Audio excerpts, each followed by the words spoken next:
Olá, tudo bem? Seja muito bem-vindo ao nosso Saber Direito Responde. Meu nome é Alexander Augusto.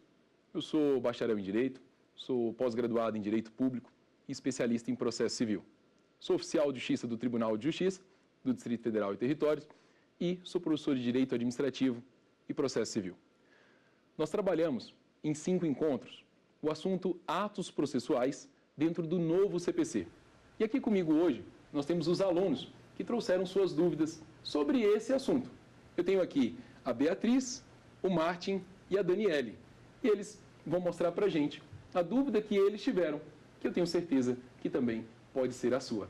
Então, Beatriz, qual que é a primeira dúvida? Professor, a minha dúvida é qual a consequência que terá para o réu caso ele mude de endereço e não informe o juiz? Beatriz, se o réu muda de endereço e não informa no processo, perceba que o judiciário não tem condições de ter conhecimento disso. Há uma exigência de que, se ele informou um endereço ou na petição inicial, e aí seria o autor, ou na sua manifestação, na sua resposta, e aí seria o réu, ao informar o endereço no processo, esse endereço é que está valendo para o judiciário.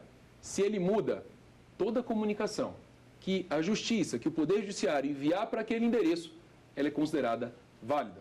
Então, se o juiz enviou uma intimação de uma audiência e a parte mudou de endereço, essa comunicação que foi enviada, ela é plenamente válida e considera que a pessoa está intimada. E aí é muito importante a gente ter o cuidado que essa mudança pode ser temporária ou definitiva. Definitiva é a tradicional, mas a temporária é aquela situação em que a pessoa simplesmente foi pintar a casa dela e se mudou ali por uma semana para a casa dos pais. Nessa situação, mesmo sendo uma mudança temporária, ela tem que informar nos autos. Esse é o ponto, tá bom? Olha, vamos falar agora com o Martin. Martin, qual que é a sua dúvida? Professor, a minha dúvida é se as partes, quando elas praticam um ato, esses atos eles têm efeitos imediatos ou eles dependem de alguma homologação do juiz? Interessante, Martin. Quando as partes se manifestam no processo, o Código diz para a gente que a manifestação delas consiste numa declaração unilateral ou bilateral de vontade. Unilateral, Martin, é você no processo e você sozinho se manifesta dizendo, ó, Excelência, eu estou aqui renunciando a um prazo processual. Eu abro mão do meu prazo. Quando você renuncia, automaticamente isso produz efeitos. Essa é uma manifestação unilateral. Mas pode ser uma manifestação bilateral. Imaginemos que nós dois vamos fazer um acordo dentro do processo para pagamento de uma dívida e nesse acordo a gente estipula uma data para pagamento. Então eu vou apresentar lá no processo esse comprovante de acordo e a estrutura é, professor, o juiz ainda não apreciou esse pedido, eu tenho que pagar? Tem que pagar. Então, sobre a sua pergunta, os atos das partes produzem efeitos imediatos ou eles só produzem efeitos depois que o juiz homologa? Olha, Martim, eles produzem efeitos imediatos. Mas tem um caso, um único caso, que a lei fala que vai produzir efeito só depois que o juiz homologar. Esse caso, Martin, é a desistência da ação. Na desistência, eu só produzo o efeito depois que o juiz homologa. Esse é o ponto, entendido? Então, vamos verificar aqui com a Daniele qual é a dúvida dela. Alexander, a formalidade que você comentou na aula, seria uma garantia de segurança jurídica? Interessante. O Código fala que, via de regra, os atos não têm forma, salvo se a lei exigir. E aí a lei exige um ato, Daniele, exige uma formalidade, Daniele. É uma garantia de segurança jurídica? Eu posso dizer que sim, é uma garantia de segurança jurídica. Até porque, quem tem capacidade postulatória para atuar no processo? Quem é que vai peticionar nesse processo? A pessoa que vai peticionar, ela tem que ter uma capacidade técnica. A lei fala, tem capacidade postulatória, o advogado regularmente inscrito na OAB. Se não é o advogado que está se manifestando, é um defensor público, é um membro do Ministério Público. Então, eles têm um conhecimento técnico para se manifestar no processo. Então, quando você me questiona se essa exigência da formalidade, que já não é a regra, é a exceção. Então, nos casos que a lei trouxer uma formalidade, é uma garantia de segurança jurídica? Sim, é uma garantia de segurança jurídica. Eu não posso apresentar uma petição inicial sem cumprir aqueles requisitos que a lei exige, para que eu tenha uma segurança jurídica não só para o autor, mas também para o réu. E aí a gente tem que sempre que lembrar que mesmo a lei exigindo essa formalidade. Em alguns casos, quando ela não é cumprida, mas atinge a finalidade essencial, o ato é válido. E aí você percebe que a finalidade foi atingida. O mais importante é atingir a finalidade. E aí, nesse ponto, o ato é válido. Quando a lei traz essa formalidade, estou falando de segurança jurídica? Sim, está falando de segurança jurídica. E mais importante que isso é atingir a finalidade do ato. E aí o conteúdo ganha mais relevância do que simplesmente a forma. Tudo bem? Ok? Então, vamos para mais uma pergunta. Agora, da Beatriz. Vai falar para a gente. Alexander, minha segunda dúvida é a seguinte. Quais são as hipóteses e situações que a lei concede prazo em dobro para os atos processuais? Bem interessante, porque o ato processual, ele é praticado no prazo que está na lei. Então, se a parte ali perde aquele prazo, a princípio ela não pode mais praticar. E aí, em algumas situações, a lei dá um prazo em dobro. Se são 10, vão ser 20. Se são 15, vão ser 30 dias. Se são 5, vão ser 10. Quais situações que isso acontece? Bom, primeiro caso, a gente está diante de litisconsortes. Litisconsortes são várias pessoas, vários autores, vários réus.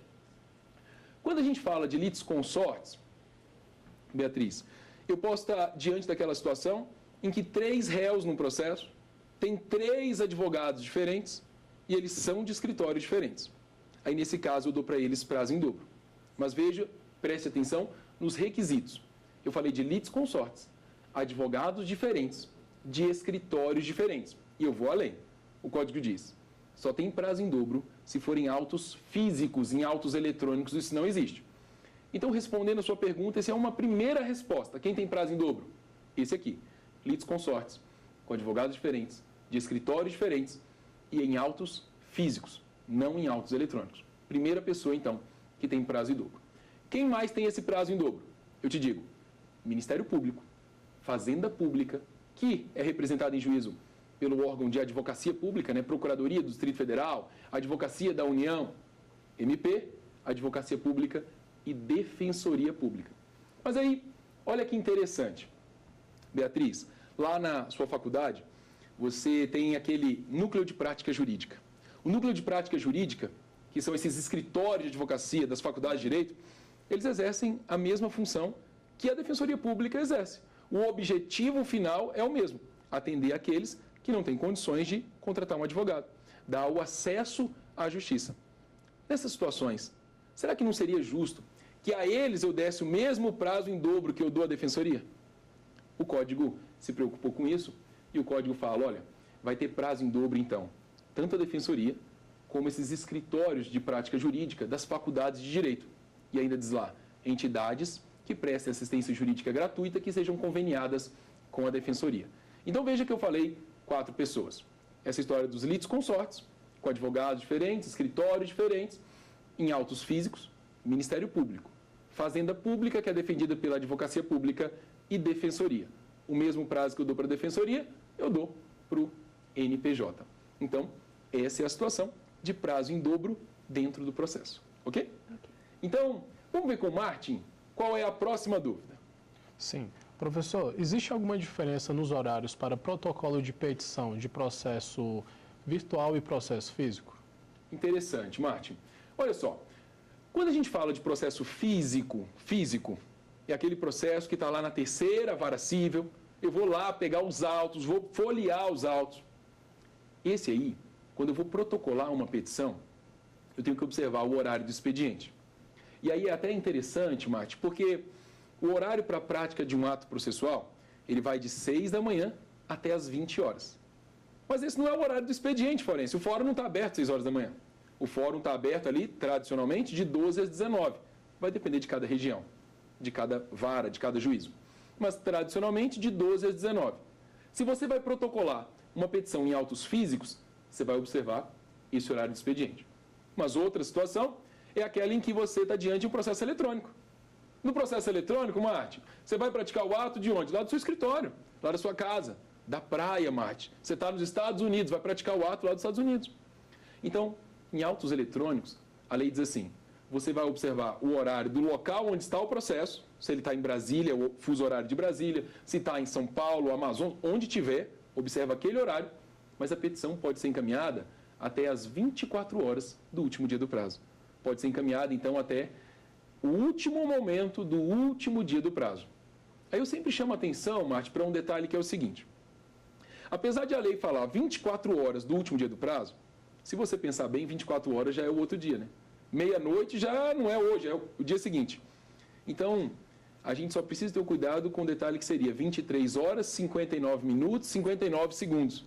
Seria o último momento do último dia do prazo.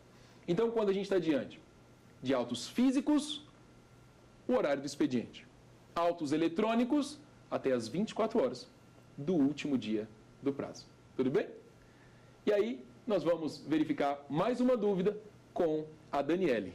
Professor, o prazo em dobro, já comentado, ele continua caso só um litisconsorte tenha interesse recursal? Interessante. Daniele, olha só. Nós comentamos lá na aula o seguinte. Imaginemos que nós temos aqui 2 réus e um advogado advoga para esse réu, mas sabe que não advoga para o outro. Ele está imaginando que esse outro vai contratar um advogado. Se esse outro contrata um advogado e se manifesta no processo, o prazo é em dobro. Ok. Agora imaginemos que esse outro ele não contrata um advogado. Até esse momento, esse tinha como saber? Não tinha como saber. Então a lei fala, olha, até aqui eu te dou prazo em dobro. Daqui para frente você não tem mais o prazo em dobro. E aí você me traz um outro questionamento. Mas, professor, eu queria saber, no caso de recurso, é uma ação ajuizada contra 5 réus, 4 deles não foram condenados. Não foram condenados. Só um dos réus foi condenado. Ou seja, quem tem interesse em recorrer é só um dos litisconsortes. Se só esse tem interesse em recorrer, faz sentido dar o prazo em dobro que seria para todo mundo? Não faz mais sentido.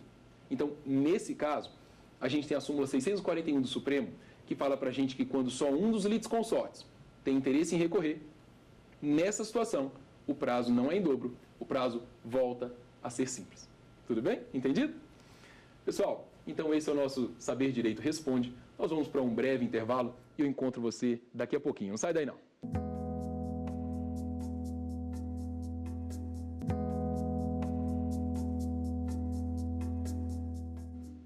Estamos de volta no Saber Direito Responde. A gente está aqui falando com alguns alunos que estiveram conosco nas aulas de atos processuais. Respondendo essas questões, eu vou fazer quero saber aqui o questionamento da Beatriz, uma outra dúvida que ela trouxe para a gente, que é a dúvida dela e que também pode ser a sua. Qual foi a sua dúvida agora, Beatriz? Professor, durante as aulas você falou que existem 3 formas de preclusão, a lógica, a temporal e a consumativa. Qual a diferença entre elas? A primeira coisa para quem está em casa entender é o que é a preclusão. O que é isso? Olha, preclusão é a perda da oportunidade de se praticar um ato. É a perda da chance. A pessoa tinha a oportunidade de praticar o ato e deixou de praticar. Perdeu essa oportunidade. Pois bem, essa perda da oportunidade, ela pode se dar de 3 maneiras.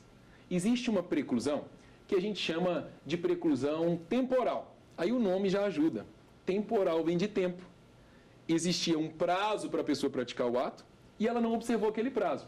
Quando ela não observa aquele prazo, ocorre a preclusão temporal. E é algo, Beatriz, automático.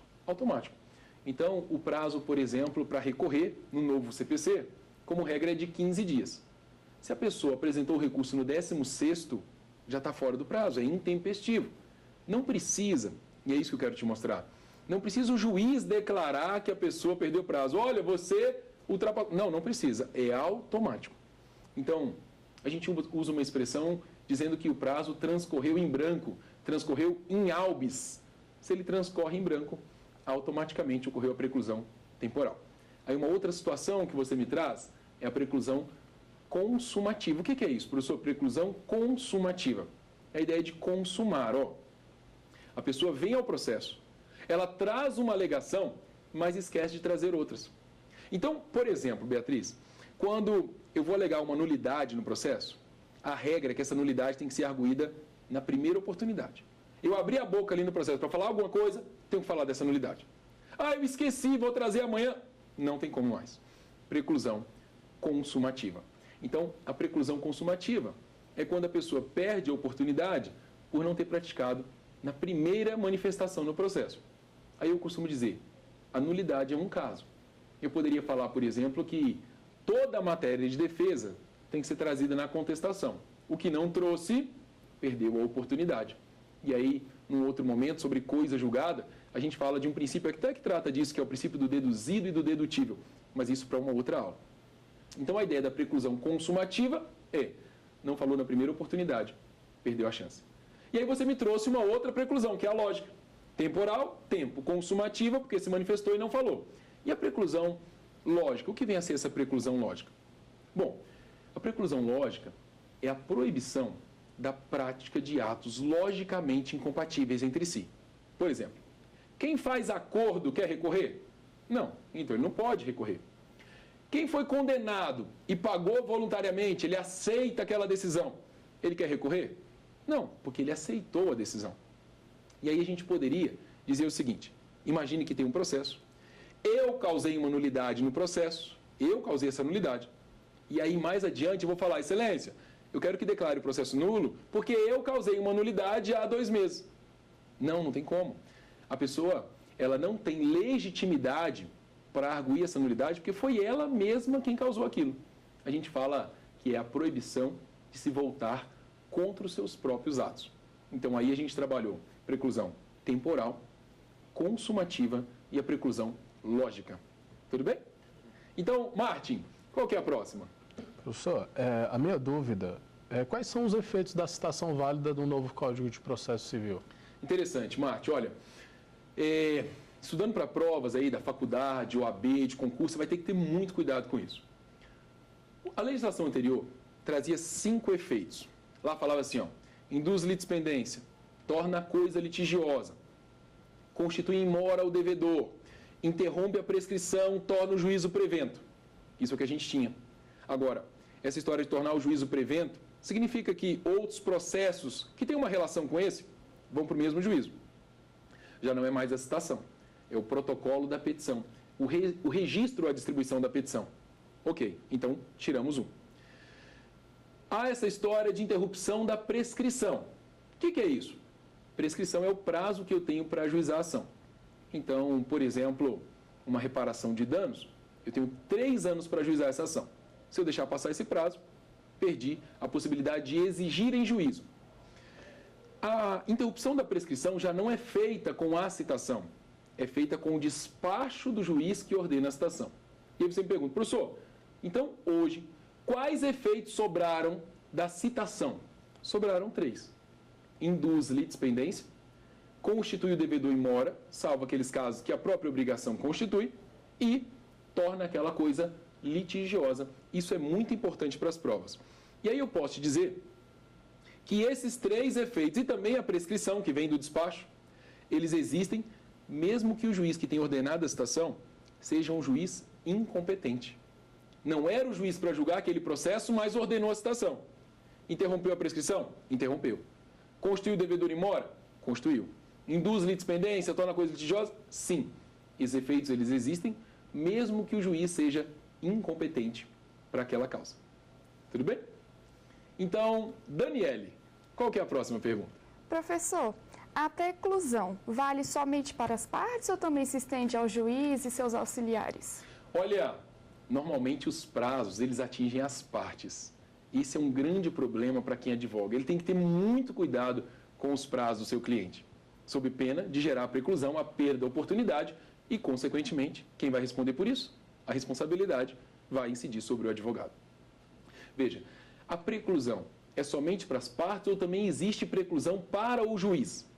Normalmente, Daniele, os prazos do juiz são prazos que a gente chama de prazos impróprios. Então, por exemplo, a lei fala assim, juiz, você tem um prazo para dar um despacho, um prazo para dar uma decisão interlocutória, um prazo para dar uma sentença. Despacho 5, decisão interlocutória 10, sentença 30. Se não observar esse prazo, pode haver a prorrogação, se houver um justo motivo, uma prorrogação por igual período. Mas eu insisto, qual seria a consequência se ele não observasse esse prazo, mesmo após a prorrogação? A gente estaria diante de uma nulidade? Não, não há nulidade no processo. Fala-se de prazo impróprio. Mas eu ainda não respondi sua questão por completo. Professor, existe alguma preclusão para o juiz? A lei diz, existe. Por exemplo, quando o autor apresenta uma petição inicial, o juiz tem ali, uma das alternativas dele é o indeferimento da petição inicial. Outra alternativa é julgar essa ação imediatamente improcedente. Indeferimento da petição inicial, improcedência liminar do pedido, aqui alguns exemplos. Ok, o juiz fez isso e o autor recorreu. O autor apresentou um recurso que a gente chama de apelação. Quando ele apresenta esse recurso, o juiz tem a possibilidade de se retratar. O juiz pode voltar atrás e falar, não, tudo bem, concordo com você, você tem razão, eu errei, vou me retratar. Para fazer isso, ele tem 5 dias. Aí é um prazo que, se ele não observar, ele perde a oportunidade. Aí ele não pode mais, depois desse prazo, se retratar. Terá ocorrido a preclusão pro judicato, preclusão para o juiz. Ok? Então é isso. Vamos para a Beatriz com mais uma dúvida. Professor, minha última dúvida é a seguinte. Você falou em comarcas contíguas durante as aulas. O que são? Aqui no Distrito Federal, no nosso quadradinho do Distrito Federal, o regimento interno do TJ, ele indica quais são comarcas contíguas. São regiões próximas ao Distrito Federal, mas fora do Distrito Federal. Então, eu estou falando, por exemplo, aqui para a gente, estou falando de Novo Gama, Santo Antônio Descoberto, estou falando de Águas Lindas, Planaltina do Goiás, Cidade Ocidental, Valparaíso. Essas 6 são comarcas contíguas. Não estão dentro do Distrito Federal, estão fora do Distrito Federal. E aí o questionamento diz respeito à possibilidade de praticar um ato nessa comarca contígua. Será que um juiz do DF pode mandar um oficial de justiça do Distrito Federal praticar um ato nesse lugar que já é Goiás? Seria isso possível? Bom, a princípio, o caso seria de expedir uma carta precatória, para que o juiz de lá solicitasse que um oficial de justiça de lá praticasse o ato. Mas o Código traz algumas exceções. O Código fala, ele repete as situações do Código anterior ao falar de citação e intimação. Isso já tinha lá, trouxe para cá. Citação e intimação. Além disso, ele fala notificações, penhoras e outros atos executivos. Então, quando eu falo de comarcas contíguas, vai depender de cada região estabelecer qual é a comarca, qual é a região que está ali do lado, para a qual eu não vou precisar expedir uma carta precatória para praticar um ato, desde que o ato seja um desses, não se esqueça, citação, intimação, notificação, penhora e outros atos executivos. Então, nesses casos que eu te indiquei, o próprio oficial de justiça do Distrito Federal vai a essa região, essa comarca contígua, que é no Goiás já, para praticar esse ato. Tá bom? Então, Martim, qual é a próxima? Minha dúvida é, qual o grau de liberdade que o juiz tem para alterar os prazos da lei? A lei, ela traz um prazo, e aí eu preciso verificar se o juiz pode mexer nesse prazo que está na lei. A lei diz assim, juiz, você pode dilatar os prazos quando naquele caso concreto você perceber que precisa dar maior efetividade à tutela. Um processo com 30 réus, pensa, o autor se manifestar sobre manifestações dos réus apresentados. 30 réus, cada um com advogado diferente, vai ficar bem difícil o autor se manifestar, e aí então o juiz poderia dilatar o prazo. Mas o Código fala outra situação, ele diz assim, em comarcas de difícil transporte, ele pode prorrogar qualquer prazo por até 2 meses. E aí, no nosso Brasil, com a extensão territorial que a gente tem, nós vamos ter aquelas comarcas lá do interior, onde há uma dificuldade de transporte. E aí, nessa situação, o juiz prorroga o prazo por até 2 meses. Em calamidade pública, pode ultrapassar esse período. E para reduzir, professor, você sempre falou para aumentar e para reduzir. Para reduzir, a lei tomou cuidado e falou assim, se for um prazo peremptório, ou seja, aquele que tem que praticar naquele momento, se perder o prazo, não pode praticar depois. Se for um prazo peremptório, o juiz só reduz com o consentimento da parte, com a anuência da parte. Ok? Então, a gente tem a situação de dilatar um prazo, prorrogar um prazo ou de reduzir o prazo. E aí, para a nossa última pergunta, a Daniele vai falar para a gente. Qual foi a dúvida aí? Alexandre, o prazo contado em dias úteis não seria um retrocesso ao princípio da celeridade? A Constituição, lá no artigo 5º, inciso 78, o último inciso do artigo 5º, fala de razoável duração do processo, fala de celeridade. E aí você me questiona, mas a partir do momento que eu deixo de contar 15 dias corridos e passo a contar em 15 dias úteis, é lógico que isso vai demorar muito mais. Mas pensa comigo, juiz descansa final de semana? Descansa. Defensor público descansa? Promotor descansa? E o advogado particular? Ele não conseguia descansar, porque os prazos eram corridos, o prazo estava correndo para ele. Então agora, o Código buscou dar uma igualdade às coisas. Ele falou, advogado particular, você pode se organizar para trabalhar de segunda a sexta. Então, apesar de termos realmente um atraso na contagem dos prazos, há uma justiça em relação aos sujeitos do processo. E aí o advogado, que não tinha esse descanso no final de semana, agora ele passou a ter esse descanso, porque são apenas dias úteis. Tá bem? Olha, foi muito bom estar aqui com vocês. O nosso Saber Direito Responde falou então das dúvidas sobre atos processuais. Um grande abraço, fique bem, até a próxima. Ficou com dúvidas? Então mande um e-mail para saberdireito@stf.jus.br. E você também pode estudar pela internet. Basta acessar o site tvjustiça.jus.br.